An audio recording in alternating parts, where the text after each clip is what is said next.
Sean, if we'll start, if we may, with an update on John Walters. What is his situation?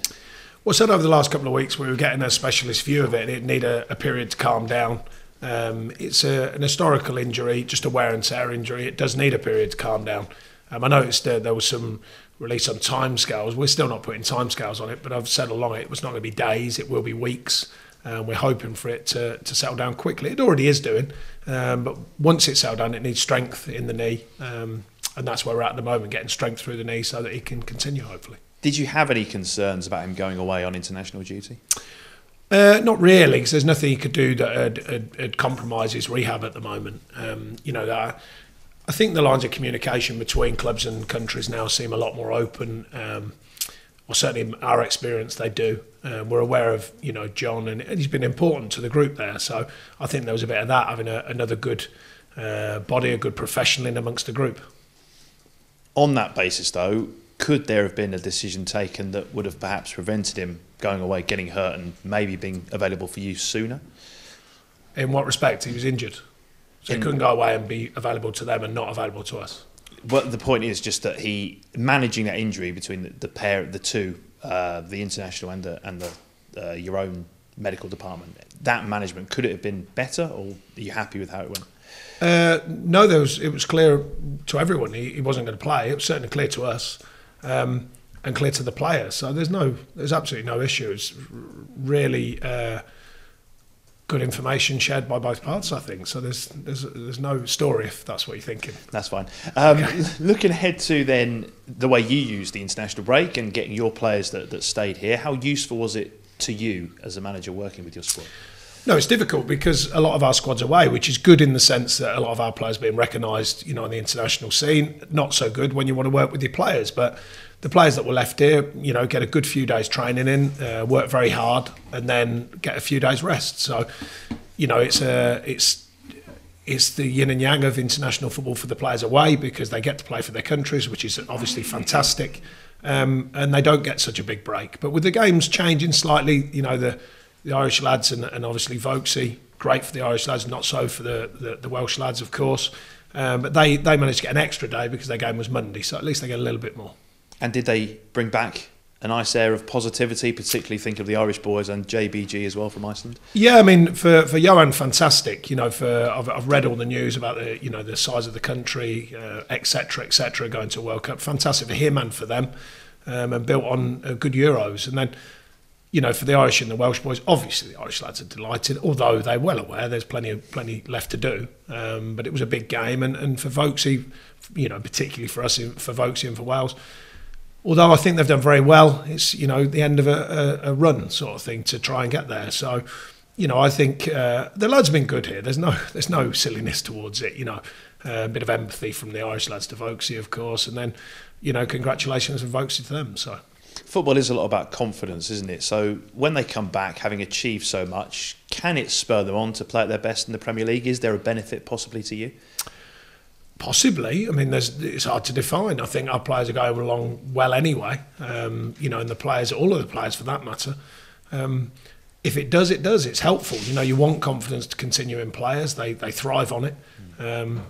Maybe it helps, but I don't think they overthink it. They're radically different. The games, how they're played out, and what they mean. Particularly the game on Monday. It was a very tense game. It's a lot at stake, and still a lot at stake. Obviously, it was a strange kind of thing when you think of some of the elation for the Irish sides after it, and yet there's still big games to come to try and get there. But it was a big stepping stone. Everyone knows that. So if it serves them well for us, then that's fantastic. But I don't think there's any particular measure on it.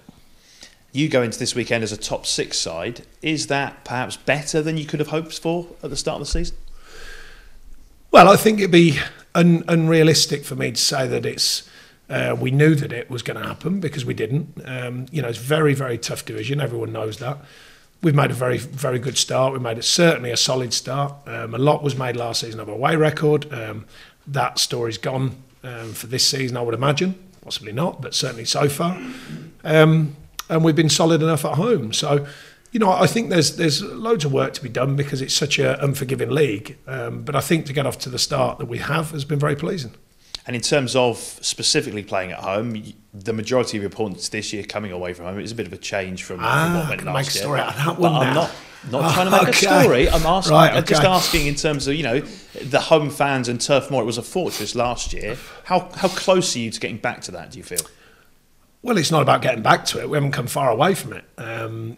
We've delivered good performances, I think. So it's too early in the season to really. I wasn't last season. I made it clear. Points are points wherever they come from. And now it's helpful if it's at home purely from the fact that your home fans, they want to see the team win. But if your points come away from home and not as many at home, that's the way it goes. It's the story's over a season, and I'm a great believer in that. You can only take one game at a time, one step at a time, if you like. But it's over a season, and wherever the points come from, we'll take them gladly. And we've had to work hard for everything we've got in the past, and we're going to have to in the future. Do you think that teams are giving you a bit more respect this season? I don't think so. I don't think there's ever been a lack of respect. I don't think anyone takes anyone in the Premier League lightly. We certainly don't. I don't see why others would do. A lot of the big managers at the big clubs have spoken regularly about how the tough challenge within the Premier League. The fact is, there's no givens. There's every game is a big game. Every game's important, and bottom teams play hard in different ways to get the points, the same as top teams do. So I don't think anyone disrespects anyone, or I haven't felt it. I certainly haven't felt it from other managers. I've always felt they've taken us seriously. So I don't think. It only probably rises, excuse me, only probably rises slightly in the sense that we've given a strong account of ourselves so far. But I don't think there's any lack of respect. Let's put it that way. I don't think there was, and I don't think there is now. You've lost your last 4 matches against West Ham. I just wondered how much that enters your thinking when you're preparing your tactics and getting ready to set your team up. Does it at all? No, not at all. It's each game as it comes, it's a new game. It's a fresh group that we've got. They've made changes their end. It's a different game. I'm not really too bothered about hoodoos and all that sort of stuff. I'm not a big fan of that side of the sort of thing. I'm more interested in how the team perform. I'm more interested in how we set up. I'm more interested in how the whistle blows and we get on with business. So that's always been my focus. It was as a player, by the way, and it still is as a manager. What do you make of West Ham's season so far? Well, I think it's like a lot of teams. They want to get started. They've managed to get their win, which seems to calm everything down. I think they're a good side. I think everyone in the Premier League is a good side, it's fair to say. That's my level of respect. They've certainly got some good individuals within the side. And there's maybe just a bit of added expectation at clubs like West Ham than ourselves. But that's for them to worry about. Our focus is on delivering performances. We've done that well so far. Another tough challenge awaits us, and we look forward to it.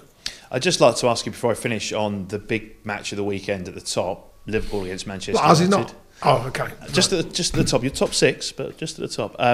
Given the the real top. Given the right, yeah. Just to qualify that, it's strange that top 6, but not a big game. Oh, okay. Given the rivalry between the clubs, and when you look at that, I mean, obviously you're a keen follower of the game, and you look at the way managers approach it. What stands out for you in terms of the personalities of Klopp and Mourinho and how they go about their business? I don't know. I don't sit there and think about it, to be honest. Mourinho's shown that he can win in many different ways, which everyone respects. And Klopp's trying to get his side to, not to win, because they do win, but to win enough to be deemed successful, and that is probably to challenge or to win the title. But I don't know them enough. I don't overthink the other managers. I have to look at them tactically and what they offer there. But as personalities, that's whatever's down to them, and for you guys to make your opinions on that one. When you look at them tactically, though, as well, do you try and learn from what other managers are doing, particularly those who have achieved so much?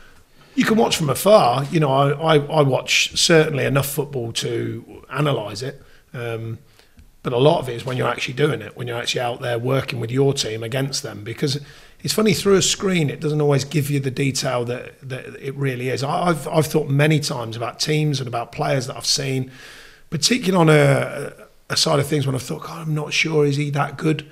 And then you get pitch level and you're working against them players and you think, yeah, he is that good. And I think that's the difference. So yes, you analyse teams from a distance, sometimes through the screen, sometimes live. I go and get to games when I can. But the most learning you ever have is when you're right at pitch level and you're working with your team against the opposition. And how was that for you when you were up against Jurgen Klopp earlier in the season? Because you've not played Mourinho yet, but there are a few similarities between yourselves, and you're both students of the game, both former centre halves. Between me and Jurgen Klopp. Hair. Hair being a key one. Yeah, of course. No, I don't overthink it then. You know, I don't... I know what I learn from these things. I keep some of it private because I think it's important. You know, you've got to have your own things within you, the way you think, okay, I've learnt that. You don't want to tell everyone everything. I think I'm quite open as a manager, you know, with information. But there's certain things from all different managers, though. That's not just from the top level managers. From all different managers, I think you can learn things. I think you can read things about what they've said. You can look at press conferences. And also on the sidelines, you know, when you're watching them work, but you've got to remember that it's kind of subliminal learning because you're actually focusing on your team and what you're trying to achieve. You have to be aware of the opposition even as the game's live because you might have to change something tactically, but you're not really focusing on the manager. I can assure you that it's on the pitch. And just finally, then on that point, what are you trying to achieve this season? Just to build on last season, just to continue, you know, the club's progress. I think we've done that year on year here. You know, we've never put any boundaries on what the group can achieve. But equally, you've got to be realistic. It's a very, very tough level of football. We've had a good start so far, but it is so far. I've said that every season, more or less. You know, it is a story of a season. You know, I've always believed that. It's not about periods within a season, although there are some key ones, of course. But it's more about the whole season. You know, not too high with the highs, not too low with the lows. Adapt to the challenges right in front of you. We've done pretty well with that. So the bigger picture is to keep moving forward. Year on year, we've done that in different ways. Some off the pitch, some on the pitch. The key is to continue that. Thank you. That's it from me. Thank you. So cameras up, please. See, it's too hot in here. See, sweating.